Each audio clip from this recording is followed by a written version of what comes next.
Welcome back to the deep dive. Listen, before we even crack the seal on today's topic, I actually have a quick job for you. Oh boy, here we go. Yeah, well, we are about to walk into a bit of a minefield with this discussion.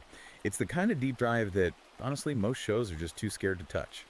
So if you want us to keep bringing you these breakdowns of controversial, critical, and really hard to find perspectives, I need you to hit that like button and subscribe right now. It really is the only way we keep the signal strong. That is exactly right. And honestly, looking at the massive stack of notes we have for today, minefield might actually be an understatement. It really might be. We're reviewing an ebook today that is basically a hand grenade thrown right into the middle of the current cultural conversation. I mean, the title alone takes up half the cover. It's called Islamo Fascist Commies Political Alliance Under Satan of Woke Against Men and Rainbow Leftist Useful Idiots. Which is, quite a mouthful. But the author, Conrad Riker, he isn't trying to be catchy here. He's trying to be totally comprehensive.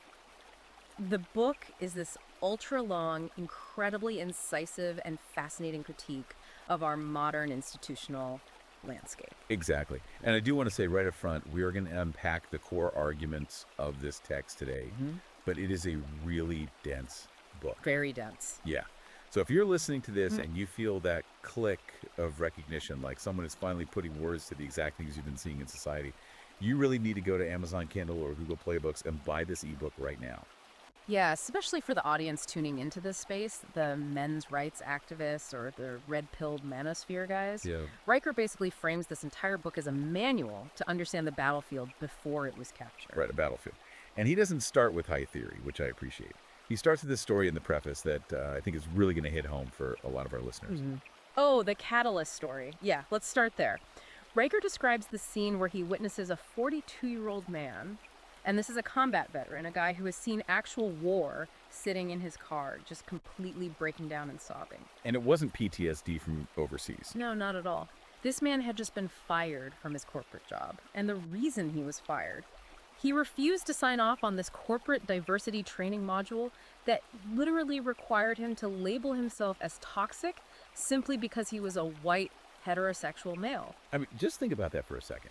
You have a man who served his country, who followed all the rules, did everything right, being told by an HR department that his very existence is the problem. Riker quotes him saying something like, "They made me feel like I'm the enemy in my own country." Which is such a powerful statement. Yeah. And that sentiment is really the core thesis of this book. It's reporting on this realization that the institutions, the companies, the schools, the government agencies that men built and defended, have essentially been captured and turned against them. And that leads directly to the central mystery that Riker is trying to solve here. He calls it the Satanic Alliance. Right, because when you look at the coalition arrayed against the Western male, it logically makes absolutely no sense. Right. You have radical Islamists, you have Western feminists, and you have Marxist or LGBTQ activists. Which is wild. On the surface, those three groups should absolutely despise each other. I mean, radical Islamist theology has literally zero tolerance for feminism or gay rights. Zero. And yet, if you look at the West, we see these groups constantly marching arm in arm at protests. Exactly. So the core question is, how does that happen? How do you get the rainbow left aligning with theocrats? And that is our mission today. We're going to break down the history of this institutional capture, define what the book calls the useful idiot, and look at the red pill roadmap Riker offers for men to essentially reclaim their minds. To understand this alliance, Riker argues that you have to stop looking at values. If you think these groups share values, you're going to be confused forever. Because they don't. Right, they don't share values at all. What they share is an enemy. And according to the book, that enemy is the autonomous Western male and the nuclear family. Precisely. Riker's thesis is that the nuclear family and the traditional masculine ideal are basically the only structures strong enough to resist total state control or total ideological conformity. So these groups, the Islamists, the Marxists, the woke activists, they basically suspend their mutual hatred just long enough to take down the common threat first. It's a purely strategic alliance. And Riker dives deep into history to prove this is not some new phenomenon. He actually spends a lot of time analyzing the Iranian Revolution of 1979. Which is a critical piece of history that usually gets totally glossed over in these discussions. It really does. So in 1979, the Shah of Iran was overthrown. But the book points out it wasn't just by religious hardliners.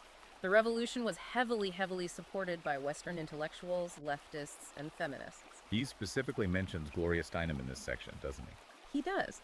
He details how Steinem and other major feminist icons of that era openly cheered for the revolution.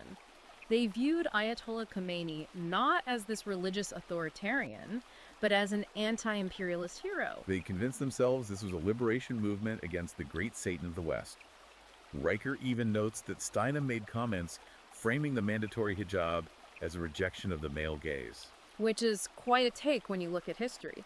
But this is exactly where Riker introduces the concept of the useful idiot. He defines a useful idiot as someone who fights for a cause they don't actually understand, essentially paving the way for a power that will eventually turn around and destroy them. And that is exactly what the text says happened in Iran. The literal minute the Islamists consolidated power, the alliance was over. The leftists, the Marxists, the feminists, they were the first ones lined up and executed. Because they had served their purpose. Right. Women lost the right to divorce, the right to travel, the right to choose their clothing. The very people who held the door open for the revolution became its first victims. Because they hated their own civilization, the West, more than they understood the reality of what they were inviting in. Riker actually calls this ideological necrophilia. It's this love for dead or destructive ideas simply because those ideas oppose the current established order. So that covers the who of the alliance. Now we need to look at the how. How did this mindset infect the West without a violent revolution? This brings us to part 2 of the deep dive, the mechanism of capture. This is really the intellectual meat of the book right here. Riker traces the current woke ideology directly back to the Frankfurt School. We hear that name tossed around a lot in these circles, but let's break it down for the listener who might just know it as buzzword. What does the book say the Frankfurt School actually changed? So classical Marxism was entirely about economics, the poor versus the rich, the workers owning the means of production. But by the mid-20th century, thinkers like Horkheimer and Adorno realized that in the West, the working class was actually doing pretty well. Right, capitalism was delivering the goods, people had cars and houses. The workers didn't actually want a revolution. Completely. So the economic argument failed, and because it failed, they pivoted.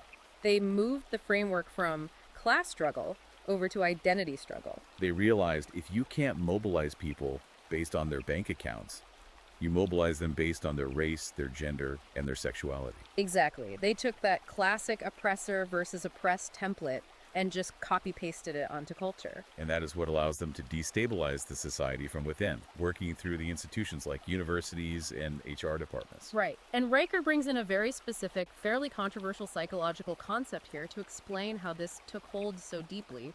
He calls it the feral maternal archetype. That was one of the most provocative parts of the whole text.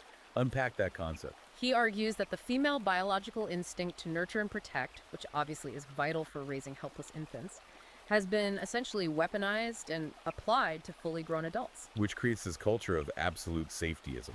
Yes. So instead of the traditional masculine model of raising strong sons to face a dangerous world, the societal goal shifts. The goal becomes protecting fragile victims from the world. If you view the entire population as infants, then words literally become violence. Differing opinions become actual trauma. Riker argues this is the feminization of the public sphere. It prioritizes emotional safety over truth, logic, or competence. And to keep that artificial safety bubble intact, you have to control the language. The book has a whole chapter dedicated to what he calls semantic inversion. Word magic. He says to destroy a shared reality, you don't ban words, you just redefine them to mean their exact opposite.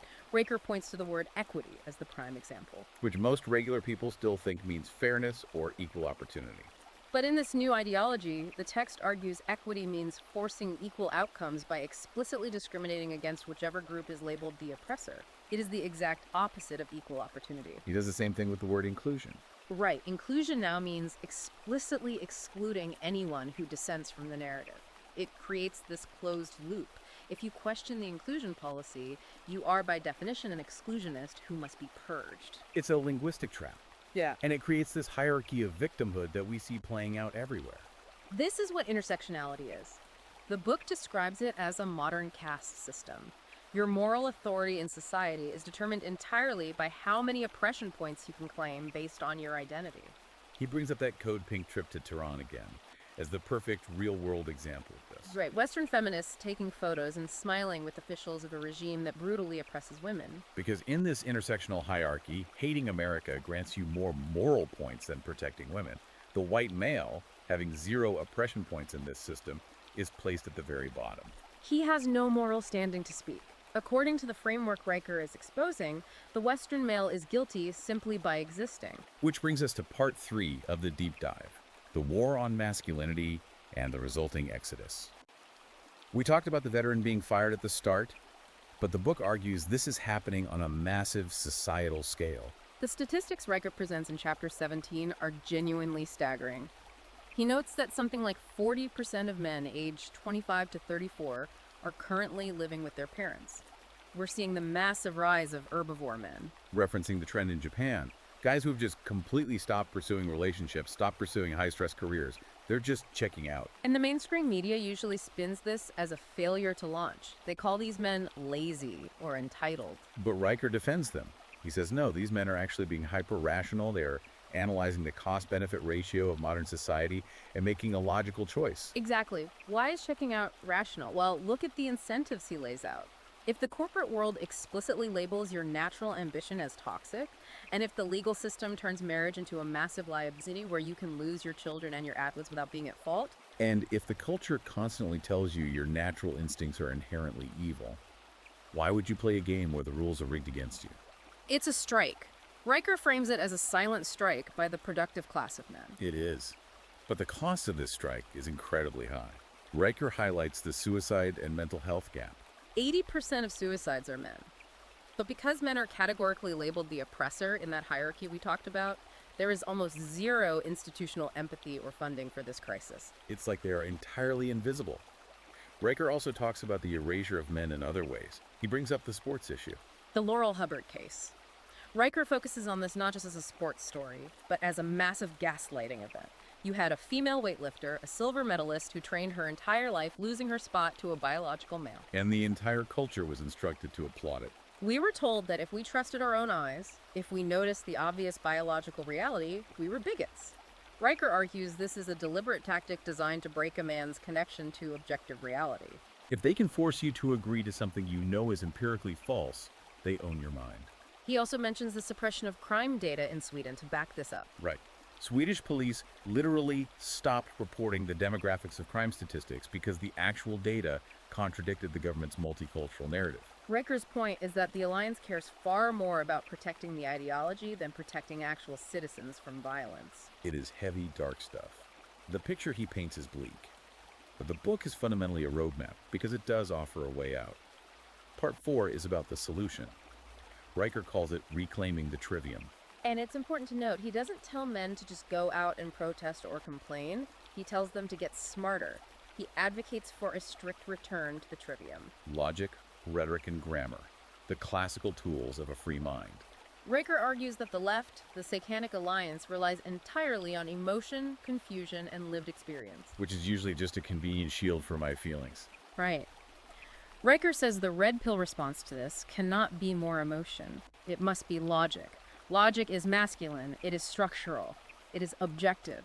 It cuts right through the emotional manipulation. If the enemy uses chaos and word magic, the man must use absolute clarity and certainty. He actually defines the red pill very specifically in this book, which I found interesting. It's not the internet caricature about hating women. No, and that's a really key distinction for anyone reading this. He says the true red pill is about hating lies. It is an immune response to the societal gaslighting.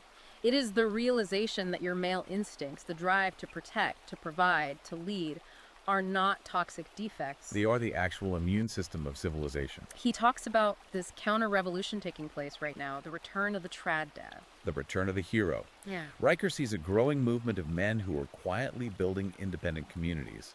He mentions that great slogan, real men cook, clean, and carry. I love that line. It's not about sitting back and demanding to be served by women. It's about achieving total personal competence. Exactly. It's about categorically rejecting the role of the helpless victim. Riker writes that men are the ones who ultimately know fire. When the safetyism fails, when the grid inevitably goes down, when the bureaucracy collapses under its own weight, who is going to keep the physical world running? It's the men who actually know how to build, repair, and protect. That is the red pill roadmap. It's focusing on stoicism, competence, and becoming undeniable. It's becoming a person who simply doesn't need the system that hates him. Unmovable. That is the exact word he uses to describe the goal. We have covered the alliance, the historical context, the capture of the institutions, and the solution. It really is a comprehensive takedown of the modern condition. It is. And if I had to distill the ultimate message of the text down to one takeaway, it is this. The rot in our institutions is deep, but it is not inevitable. It relies entirely on your compliance. It relies on men apologizing for who they are. And Riker's advice is incredibly simple. Stop apologizing. Stop apologizing. Reclaim your mind. Learn the history so you can spot the useful idiot trap long before you fall into it. Look, we have given you the high-level overview today, but you really need the full manual.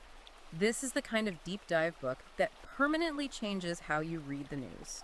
Go to Amazon Kindle or go to Google Play Books and buy Islamo Fascist Commies Political Alliance under Satan of Woke Against Men and Rainbow Leftist Useful Idiots right now. It's a very long title for a very long book, but it is worth absolutely every minute of your time. And you need to keep up with Conrad Riker directly. He is out there fighting this battle in real time. Make sure you follow him on Twitter or X at Conrad Riker, and you have to subscribe to his essays at conradriker.substack.com. The man is putting out the kind of raw analysis you simply won't find anywhere in the mainstream. Absolutely. His ongoing work on the Substack is essential reading for staying ahead of the shifting narrative. Before we wrap up, I want to leave you with a final thought to mull over. Building on what Riker exposed today, we talked about the useful idiot working against their own interests because they swallowed a lie. But think about the sheer effort it takes to keep this alliance together. It takes constant distraction. Exactly. So the question for you is this. If all these radically disparate groups can unite around a shared hatred of the Western man, what is going to happen when the men they are targeting finally decide to stop apologizing and unite around a shared purpose? What happens when the Foundation decides it's done supporting the house that hates it? That is a terrifying thought for the people currently in charge. It should be. Don't be silent. Break the conditioning. Smash that like button, subscribe to the show so we can keep bringing you these deep dives, and share this with a friend who needs the red pill. Stay clear. Stay unmovable. We'll see you in the next one.